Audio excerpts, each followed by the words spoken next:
안녕하십니까. 4월 4일 화요일 말씀 묵상 함께 시작하겠습니다. 고난주간 화요일을 보내고 계신데요. 주님께서 우리 가운데 계셔서 우리를 지키시고 주님께서 주시는 그 용기와 힘을 경험할 수 있게 되기를 간절히 기도합니다. 오늘 본문은 사무엘상 17장 1절에서부터 11절까지 말씀입니다. 골리앗이 등장하는데요. 이 골리앗의 모습을 보면서 우리가 세상에 대해서 어떤 두려움을 갖고 있는지에 대해서 한번 생각해보고 우리가 세상의 어떤 면을 두려워하고 또 그것이 좀 역설적으로 부러워하는 그런 모습이 있는가에 대해서 한번 생각해 볼 수 있는 시간이 될 것 같습니다. 그럼 먼저 말씀을 보시겠습니다.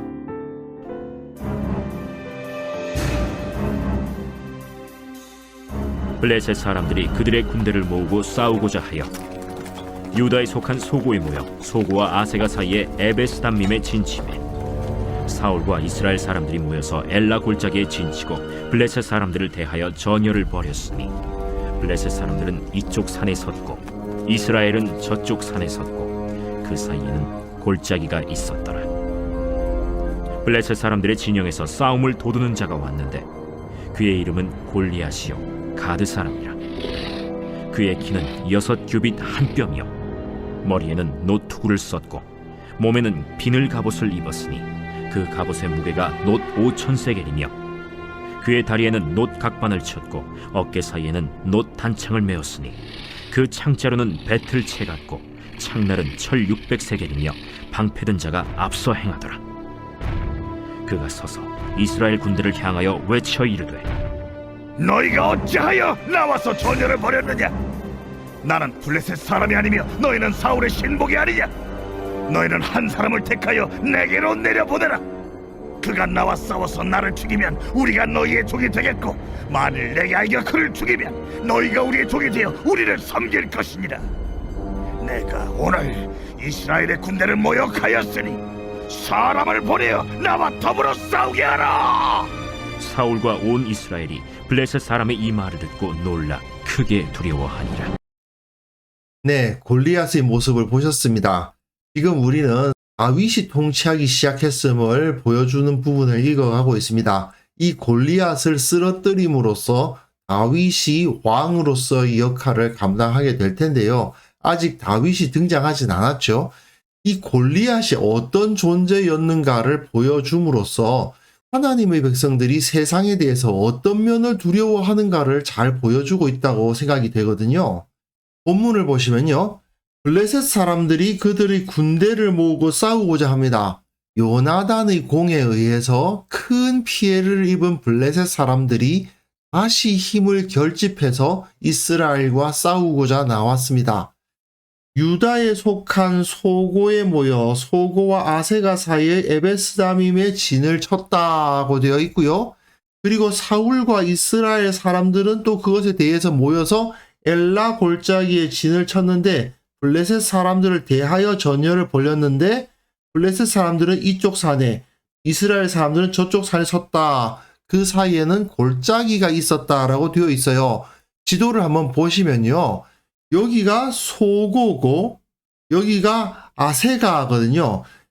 소고와 아세가 사이의 에베스담밈 이 지역에 이렇게 진을 쳤다라는 이야기인데 이렇게 골짜기가 흘러가고 있으니까 이렇게 산지를 따라서 이렇게 진을 쳤을 것이라고 볼 수 있습니다.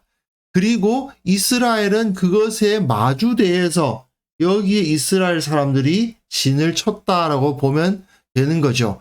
그러니까 양쪽 다 산지에 진을 치고 적을 치러 가기 위해서는 일단 산지를 내려가서 이 평지를 지나서 다시 올라가서 쳐야 되니까 이런 상황에서는 먼저 공격하는 쪽이 언제나 불리합니다. 서로 높은 자리를 잡고 있고 양쪽이 한꺼번에 내려와서 평지에서 싸우게 된다면 모르겠으되 서로 유리한 입장에서 싸우려고 하게 마련이니까 블레셋은 이쪽 산지에 이스라엘은 이쪽 산지에 진을 치고 서로 그냥 대치하고 있는 상황인 거죠. 그런 상황에서 블레셋 사람들의 진영에서 싸움을 도두는 자가 왔다고 되어 있습니다. 싸움을 도두는 자를 직역하면 그 사이에 있는 자라고 해야 됩니다. 이시 하 베나임인데요. 그 사이에 있는 자, 그 사이가 어디겠어요? 블레셋 진영이 있는 산지와 이스라엘 진영이 있는 산지, 그 사이에 평지가 있는데 그 평지, 그러니까 엘라 골짜기에 내려와서 막 뭐라고 하는 사람이 있더라는 거죠. 이 사람이 어떤 사람이냐? 키가 6규빗 한 뼘입니다. 1규빗이요. 44.4cm, 44.45cm라고 하고요. 그러니까 한 45cm 잡으면 되고요. 그리고 한 뼘이라는 것은 1규빗의 절반을 의미합니다. 그래서 두 뼘이 1규빗이에요. 이걸 가지고 환산을 해보면 6규빗 한 뼘이면 약 290cm가 됩니다. 3m에 육박하는 키를 가졌다는 이야기죠. 이게 너무 비현실적이니까 이 구약 성경의 헬라어 번역인 70인역에서는요. 4규빗 한 뼘이라고 번역을 해놨습니다. 4규빗 한 뼘이면 2m 정도 되죠. 200cm 정도 됩니다. 그래서 설마 사람이 6규빗 한 뼘이 될 수는 없으니 70인역에선 4규빗 한 뼘이라고 번역을 했으나 한번 생각을 해보십시오. 사울도 다른 사람들에 비해서 어깨 위가 더 크다고 했었으니 적어도 키가 한 190cm 정도 됐을 겁니다. 그렇다면 2m 정도 되는 키를 가지고 있는 적 때문에 두려워서 벌벌 떨 정도까지는 아니겠죠. 그렇다면 골리앗의 키는 실제로 6규빗 한 뼘이었다고 볼 수밖에 없습니다. 거의 3m에 달하는 거대한 거인이 서 있는 겁니다. 게다가 놋투구를 썼고요. 비늘 갑옷을 입었고요. 갑옷의 무게가 놋 5,000세겔입니다.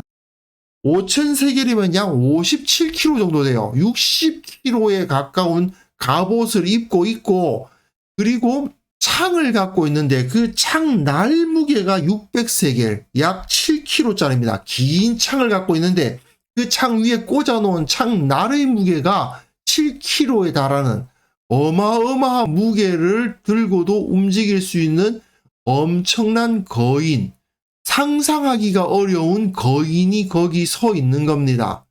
특히 노투구와 갑옷을 입고 있었다라는 것은 이스라엘 사람들에게는 굉장히 부담스러운 요소입니다. 왜냐하면 이스라엘의 주 무기는 물매거든요.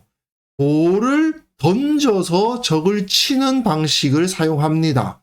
그런데 노투구와 비늘 갑옷을 다 입고 있으니 날아오는 돌을 막아내기가 상당히 용이하죠. 게다가 방패든 자가 있단 말입니다. 그러니 이스라엘의 공격 방식으로서는 적을 쓰러뜨리기 힘들겠다라는 느낌이 들죠. 게다가 너무나도 크지 않습니까?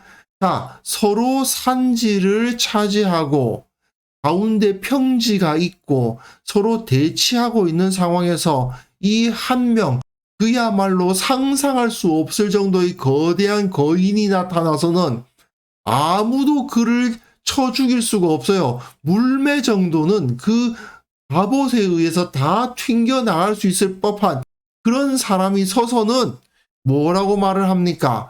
이스라엘 군대를 향해서 외쳐 이르되 너희가 어찌하여 나와서 전열을 벌였느냐? 나는 블레셋 사람이 아니냐? 내가 블레셋 사람이다 했을 때 하 플리시티인데요. 하가 정관사예요. 그러니까 내가 그 블레셋 사람이다 이런 말인데 즉 내가 블레셋의 대표다. 블레셋 사람은 나처럼 크고 나처럼 힘있고 나처럼 강력하다. 그런 말이죠. 그리고 너희는 이스라엘 사람들은 뭐냐? 사울의 신복이 아니냐라고 번역을 해놨는데 이 번역은 좀 아쉬워요. 왜냐하면 사울의 노예들이란 뜻입니다. 사울의 종들이 아니냐 그 말이죠. 너희들은 사울의 노예들이고 나는 블레셋 사람이다. 이런 표현을 쓰고 있습니다. 그래서 너희는 한 사람을 택하여 내게로 내려보내라. 그가 나와 싸워서 나를 죽이면 우리가 너희의 종이 되겠고 만일 내가 이겨 그를 죽이면 너희가 우리의 종이 되어 우리를 섬길 것이니라. 한마디로 말해서 일기토를 하자 이겁니다. 1대1로 대표자가 되어서 싸워서 이기는 사람 쪽의 군대에게 항복하기로 하자. 이렇게 말하고 있는 거죠. 여기서 블레셋이 나와라 하는 사람은 누구겠습니까? 결국 사울이에요. 사울, 너희들의 왕, 나와라. 너희들 중에서 가장 강력하고 가장 싸움 잘하는 사람이 바로 사울이 아니냐? 그 말이죠. 그 블레셋 사람이 또 이르되 내가 오늘 이스라엘의 군대를 모욕하였으니 사람을 보내어 나와 더불어 싸우게 하라. 모욕한다 하는 걸 보면 아마도 골리앗은 욕을 퍼붓고 있었을 겁니다. 사무엘서 기자도 나름대로는 점잖은 사람이다 보니까 골리앗이 퍼부었던 욕을 그대로 적진 않겠죠. 분명한 것은 여기서 골리앗이 이스라엘 군대를 갖은 말로 모욕했을 것이고 그리고 한 명 나와서 싸워보자 하고 계속 도발을 했던 겁니다. 그런데 사울과 온 이스라엘이 블레셋 사람의 이 말을 듣고 놀라 크게 두려워하고 있었습니다. 이게 문제죠. 사울과 온 이스라엘이 사울을 포함해서 모든 이스라엘이 골리앗의 말을 듣고 놀라고 크게 두려워하고 있었던 겁니다. 무엇 때문일까요? 상대방이 그 덩치가 크고 그 힘이 세니까 그것을 두려워했다라는 것을 알 수가 있는 거죠. 이후에 이 이스라엘 사람들의 모습과 다윗의 모습, 특별히 사울의 모습과 다윗의 모습이 대조가 되는데요. 중요한 것은 여기서 이스라엘 사람이 이 크고 강한 자 앞에 두려워 떨었다라는 것이 매우 중요하게 제시가 되고 있는 겁니다. 이스라엘 사람들이 골리앗을 보았을 때 느꼈던 그 두려움.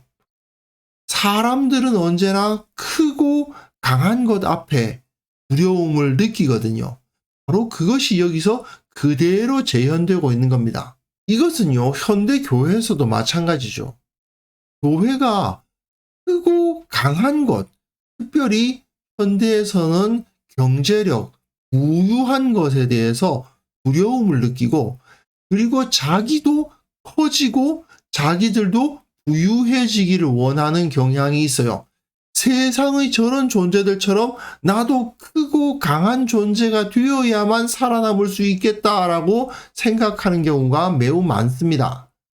하지만 우리는 세상의 크고 강함 역시 껍데기에 불과하다 하는 것을 깨달아야만 됩니다.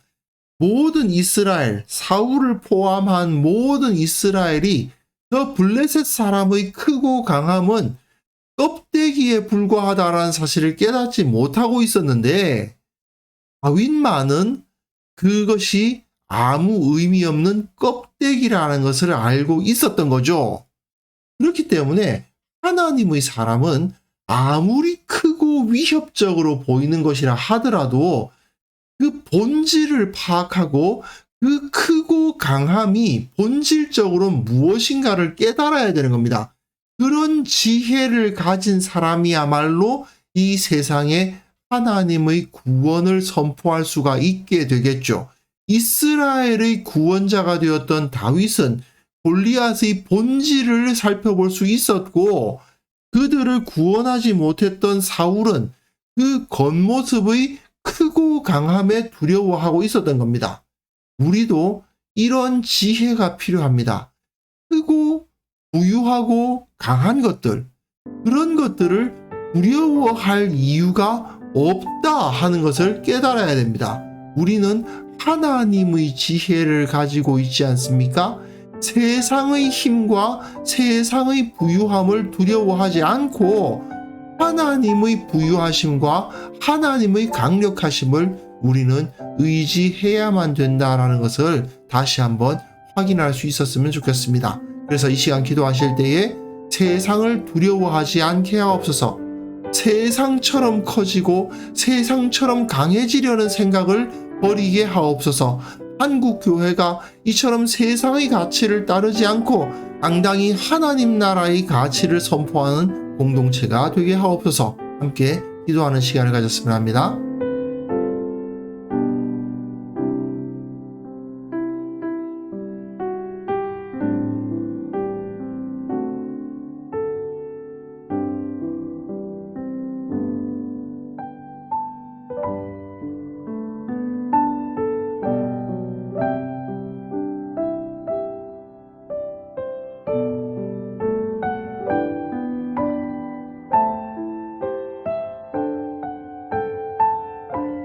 하나님 아버지, 우리들은 세상의 크고 강함을 두려워하는 너무나도 연약한 존재들입니다.